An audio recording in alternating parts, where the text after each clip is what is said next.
2 கைகள், 4 கைகள் பார்த்திருப்பீர்கள். ஆனா 16 கைகளுடன் நரசிம்மரை பார்த்ததுண்டா? அது தென்காசி மாவட்டம் கீழப்பாவூர் உள்ள 1100 ஆண்டுகள் பழமையான ஷோடசபுஜ நரசிம்மர் திருக்கோவில். இங்குதான் நரசிம்மர் மூலவராக 16 திருக்கரங்களுடன் இரண்யனை வதம் செய்யும் கோலத்தில் மிக உக்கிரமாக அருள்பாலிக்கிறார். வில், அம்பு, சங்கு, சக்கரம் என அனைத்து ஆயுதங்களும் ஒரே நரசிம்மர் உருவில் இருக்கிறது. பகவான் இங்கு உக்கிரமான தோற்றமாக இருந்தாலும் பிரகலாதனின் வேண்டுதலுக்கு இணங்கி மகாலட்சுமியை மடியில் அமர்த்தி லக்ஷ்மி நரசிம்மராக சாந்தமடைந்த தலமாகவும் இது போற்றப்படுகிறது.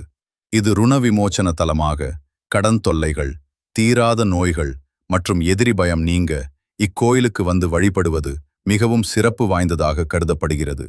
பிரதோஷம் மற்றும் சுவாதி நட்சத்திரம் வரும் நாட்களில் இங்கு சிறப்பு அபிஷேகங்கள் மற்றும் பூஜைகள் வெகு விமர்சையாக நடைபெறும். ஒருமுறை இக்கோவிலுக்கு சென்று வாருங்கள்.